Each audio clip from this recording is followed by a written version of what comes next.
ذرا سوچئے ایک ایسے بادشاہ کے بارے میں جس کا تخت ہواؤں میں اڑتا ہو، بڑے بڑے اور طاقتور جنات جس کے غلام ہوں، اور جو پرندوں اور چینٹیوں تک کی باتیں سن اور سمجھ لیتا ہو۔ یہ کوئی خیالی کہانی یا جادو نہیں ہے، بلکہ یہ اللہ کے ایک عظیم نبی کا سچا معجزہ ہے۔ حضرت ابراہیم علیہ السلام کی دعا کا ہی اثر تھا کہ ان کی نسل یعنی بنی اسرائیل میں اللہ نے بے شمار نبی اور بادشاہ پیدا کیے۔ جب حضرت داؤد علیہ السلام نے دنیا سے پردہ فرمایا تو اللہ تعالیٰ نے ان کے بیٹے حضرت سلیمان علیہ السلام کو وہ عظیم بادشاہت عطا کی جو نہ ان سے پہلے کسی انسان کو ملی اور نہ قیامت تک کسی اور کو ملے گی۔ اللہ نے ہواؤں کو حضرت سلیمان علیہ السلام کے کنٹرول میں کر دیا تھا۔ وہ اپنے تخت پر بیٹھتے اور ہوا انہیں اڑا کر مہینوں کا لمبا سفر چند گھنٹوں میں طے کرا دیتی۔ بڑے بڑے اور خوفناک جنات ان کے حکم کے غلام تھے۔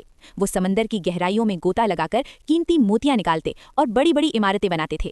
حضرت سلیمان علیہ السلام نے انہی جناتوں سے بیت المقدس یعنی مسجد اقصی کی تعمیر کروائی، جسے ہیکل سلیمانی بھی کہا جاتا ہے۔ یہ وہی مقدس مسجد ہے جو ہم مسلمانوں کا پہلا قبلہ ہے۔ ایک دن حضرت سلیمان علیہ السلام کا دربار سجا تھا۔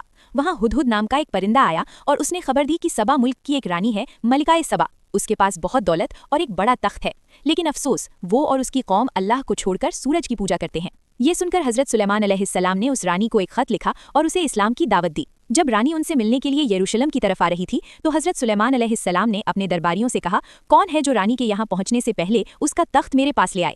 تب ایک درباری جس کے پاس آسمانی کتاب کا علم تھا، اس نے کہا، آپ کی پلک جھپکنے سے بھی پہلے میں اسے لے آؤں گا۔ اور واقعی پلک جھپکتے ہی یمن سے وہ عظیم تخت ان کے سامنے حاضر تھا۔ جب ملکہ سبا نے یہ حیران کر دینے والے معجزے دیکھے تو وہ فوراً سمجھ گئیں کہ یہ صرف دنیا کے بادشاہ نہیں بلکہ اللہ کے سچے نبی ہیں، اور اس نے خوشی خوشی اسلام قبول کر لیا۔ لیکن افسوس، اتنی نعمتیں اور معجزے دیکھنے کے باوجود بنی اسرائیل کے کئی لوگ ناشکرے نکلے اور شیطانوں کے بہکاوے میں آ کر جادو ٹونے اور شرک میں پڑ گئے، جبکہ حضرت سلیمان علیہ السلام کا جادو سے کوئی تعلق نہیں تھا۔ حضرت سلیمان علیہ السلام کی وفات بھی ایک بہت بڑا معجزہ تھی۔ ایک دن وہ اپنی لاٹھی کے سہارے کھڑے ہو کر عبادت کر رہے تھے کہ اللہ کے حکم سے ان کی روح قبض کر لی گئی، لیکن وہ اپنی لاٹھی کے سہارے ویسے ہی کھڑے رہے۔ جنات یہی سمجھتے رہے کہ نبی زندہ ہیں اور انہیں دیکھ رہے ہیں، اس لیے وہ ڈر کے مارے کئی مہینوں تک مسجد اقصی کی تعمیر کا بھاری کام کرتے رہے۔ آخرکار اللہ کے حکم سے ایک دیمک نے ان کی لاٹھی کو اندر سے کھا لیا، لاٹھی ٹوٹی اور حضرت سلیمان علیہ السلام کا مبارک جسم زمین پر آ گیا۔ تب جا کر جناتوں کو پتا چلا کہ ان کی وفات تو مہینوں پہلے ہو چکی ہے۔ اس واقعے نے پوری دنیا کو یہ بتا دیا کہ جنات غیب کا علم نہیں جانتے، غیب کا علم صرف اللہ کو ہے۔ اس رمضان کے مقدس مہینے میں ہمیں اس کہانی سے یہ ضرور سیکھنا چاہیے کہ دنیا کی دولت اور طاقت صرف اللہ کی دی ہوئی نعمت ہے۔